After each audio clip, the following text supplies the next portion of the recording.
Hello guys, once again it's Matt. Today we are going to take a look at the newest addition to the top tier of the Swedish tech tree of War Thunder. We are in the dev server of update direct hit. Top tier, you see the JA-37 Viggen. It's the interceptor variant. It was built basically for as as an interceptor and as a fighter to intercept bombers and stuff from the Russians. We have a radar that is very powerful with a kind of a modernized variant of the same gun on the Draken, but you have less ammo. You know, you don't have a lot of ammo, but it's a slow firing weapon, so it's alright. The radar itself, you can use it sometimes to guide the guns, but sometimes not. You don't, so I don't know. We already have the upgrades of the engine, so I don't know if it's the final number, but we have 110 thousand kilograms of force in the engine. It's a very strong engine that drinks a lot of fuel. I mean, if you put it in 1 hour, and it just drinks it up everything in 15 minutes with full afterburner. So yeah, and you have the thrust reverser, so it's always nice to have that to land in short runways and stuff. So yeah, in the loadouts we have at the beginning you're going to have the two AIM-9Bs, which are the RB-74 24s. Later you can have six of them, which is a lot, and then you receive the RB-24J, which is the AIM-9J, and the final missile is the Skyflash, the RB-74, basically the best missile, radar guided missile in the game. So it has a 30G overload. So yeah, it burns like for a huge amount of time. It has a huge amount of energy and a huge amount of speed. It's the best missile we have in game, radar guided wise. So yeah, we're gonna have to be careful with this. But the airplane doesn't have the flares, so yeah. And you also have the rockets, ground rockets and stuff. So yeah, but you don't have the flares, so it's one or the other. You have a good missile, but you don't have the flares or chaff, so it's gonna be pretty vulnerable.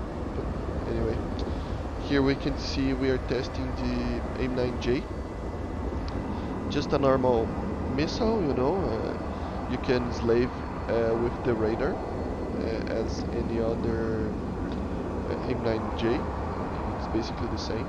You can carry six of them, which is always nice to have a lot of missiles.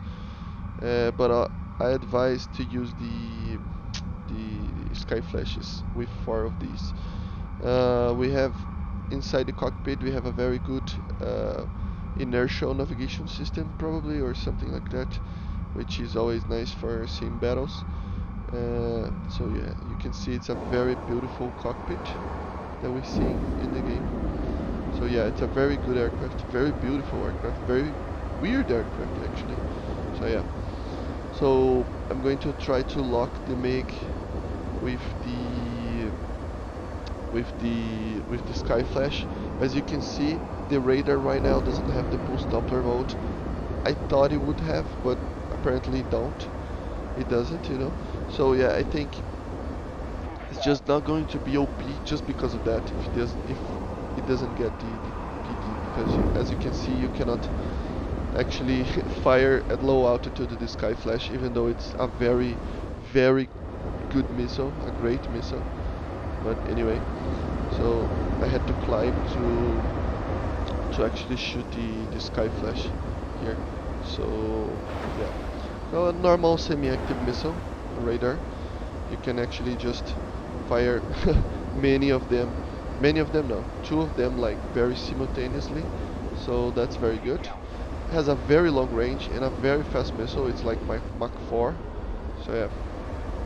10 kilometers shot, and it, I mean, just a few seconds, and it was on the target. So I'm going to play with this aircraft when it's released, just because of the sky flashes. They're just, I mean, they're just amazing, you know.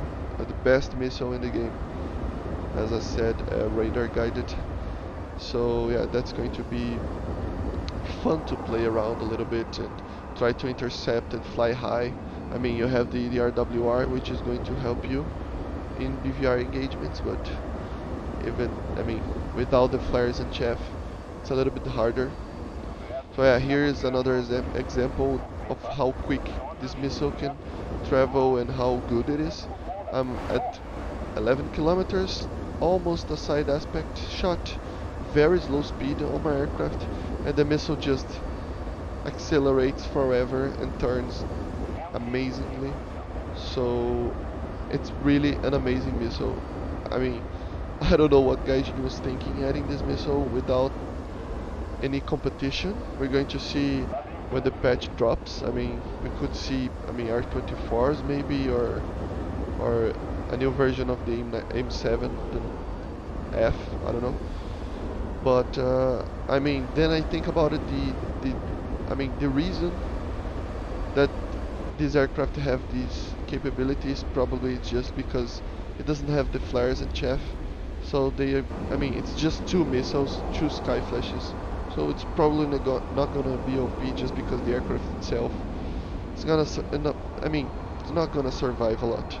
I mean, any R60 or anything is gonna get this aircraft like, I mean, like an F4C basically. So, which is one of the easiest aircraft to kill with an R60 and stuff. So, yeah, the thing of not having flares and chaff, it's very important. I mean, it's just this is gonna limit the aircraft a lot, you know.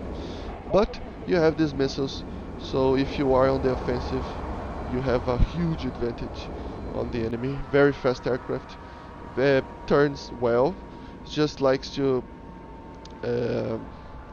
to compress a little bit at high speeds, but anyway. And this, it's the last clip that I have, trying to land the aircraft on a highway, as this aircraft was made, as basically every Saab aircraft ever is made to land on short runways and stuff. So I'm going to use the reverser to land in a very short field, you know. So yeah. So I hope you guys enjoyed the video. Very quick one, but I hope you guys enjoy. Subscribe if you like the video.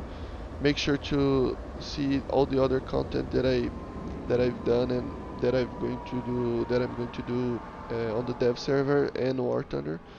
So I hope you guys like the video. Subscribe, click the like button, and I see you guys on the next video. Keep an eye out on the week for more videos of the dev server. Thank you.